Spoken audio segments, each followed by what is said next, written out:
शायरा भुट्टो हम जा रहे हैं। अभी आज हमारे चेयरमैन मोहतरम बिलाल भुट्टो जरदारी साहब ने इफ्तिताह किया है और जो कंप्लीट हुआ है ये डिफेंस से लेके और काठोड़ तक, तो ये पूरा 3 फेजेस में आज कंप्लीट हुआ है, उसका इफ्तिताह हुआ है।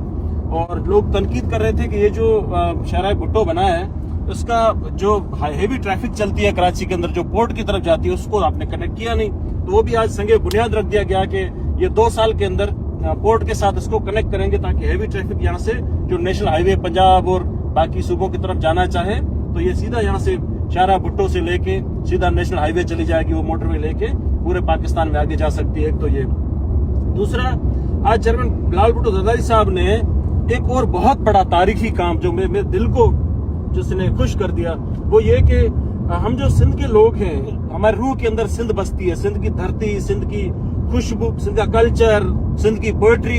तो हम जब सिंध के लोग शायरी करते हैं, गीत गाते हैं, तो क्योंकि सिंध हमारे अंदर बसता है ना, तो हम कहते हैं ये जो मेरा अंदर है कश्मीर से गेटी बंदर है। तो आज गेटी बंदर को जो आबाद करने का, नए सिरे से उस तारीख को जिंदा करने का जो ऐलान किया है मेरे चेयरमैन बिलाल भुट्टो जरदारी साहब ने, ये बहुत बड़ा तारीखी काम है। और फिर उसके साथ ऐलान किया है कि हम इसका बोझ अवाम पे नहीं डालेंगे, टैक्स भी नहीं लगाएंगे बजट में। उन्होंने कहा कि हम इसको पब्लिक प्राइवेट पार्टनरशिप, जिस तरह ये शायरा भुट्टो बना है उसी तर्ज पे हम ये इसको बनाएंगे। तो ये मैं समझता हूँ कि ये जो शायरा भुट्टो बना है कराची से उस कोने से लेके पूरा बाईपास करके काठोड़ तक, ये पूरे पाकिस्तान के लिए फायदेमंद है। और वहां से आगे फिर ठट्टा और ये अपना बदीन की तरफ, ये बहुत बड़ा इनकलाबी काम है। और ये जो इनकलाबी काम है ये कराची में बहुत बड़ी तब्दीली लेके आएगा। जी भुट्टो।